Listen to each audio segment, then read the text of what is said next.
Hello বন্ধুরা, welcome to only sports. তো আজকে বিকেল 4:30 থেকে কোয়ার্টার ফাইনালের ম্যাচ ছিল সুপার কাপের ফার্স্ট কোয়ার্টার ফাইনাল, যেখানে মুখোমুখি হয়েছিল Mohun Bagan versus Kerala Blasters FC. তো সেই ম্যাচটা শেষ পর্যন্ত মোহনবাগান 2-1 গোলে জিতে গেল। তো সেই ম্যাচটা নিয়ে কিছুটা আলোচনা করব। তো ভিডিওটি সবাই শেষ পর্যন্ত দেখতে থাকো। আর চ্যানেলে নতুন হয়ে থাকলে চ্যানেলটি সাবস্ক্রাইব করে পাশে থাকা বেল আইকনটিকে অন করে পাশে দেখো।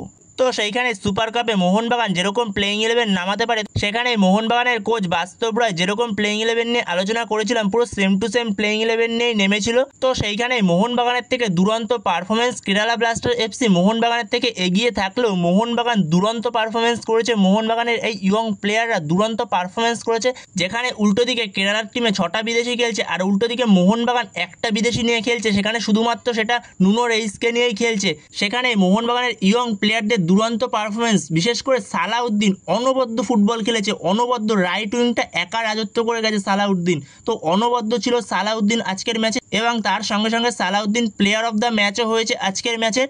এছাড়া লেফট উইংয়ে ছিল আশিক কুরনিয়ান। তো আশিক কুরনিয়ানকে প্রথম হাফটা অতটা ভালো না লাগলো, সেকেন্ড হাফে দুরন্ত পারফরমেন্স করে আশিক কুরনিয়ান। এছাড়াও সাহাল আব্দুল সামাদ নম্বর 10 রোলটায় দুরন্ত খেলেছে। এছাড়া সুয়েলও গোল করেছে, যেখানে সাহাল একটা গোল করে এবং সুয়েল একটা গোল করে। যেখানে সালাউদ্দিন রাইট উইং থেকে বলটা নিয়ে ঢোকে, তো দুরন্ত একটা বলটা রাখে, তো সেখানে সাহাল দুরন্ত ফিনিশ ছিল, সাহালের ভালো ফিনিশ ছিল সেখানে।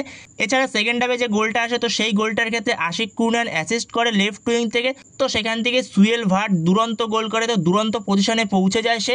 তো সেইখানে দুরন্ত গোল ছিল, দুটো গোলই মোহনবাগানের। এছাড়া পরবর্তী সময় শেষের দিকে কেরালার হয়ে একটা গোল করে সি কুর্তান। তো সেইখানে 2-1 গোলে শেষ পর্যন্ত ম্যাচটা শেষ হয়। তো সেইখানে দীপক তাংরি সে ক্যাপ্টেন হয়েছে, তো সেই ক্যাপ্টেনের মতনই খেলেছে, তো দুরন্ত পারফরমেন্স ছিল। এছাড়া মোহনবাগান সেমিফাইনালে পৌঁছে গেল। তো সেখানে মোহনবাগানের সেমিফাইনাল কার সঙ্গে খেলবে, তো সেটা আমরা রাতে জানতে পারবো। তো সেটা আমরা রাতে 8টা থেকে যে ম্যাচটা আছে FC Goa versus Punjab FC, তো সেই ম্যাচটা থেকে যে জিতবে তো সে চলে যাবে সেমিফাইনালে, মোহনবাগানের সঙ্গে খেলবে সেমিফাইনাল। তো সেটা আমি পরবর্তী সময় অবশ্যই তোমাদের জানিয়ে দেবো।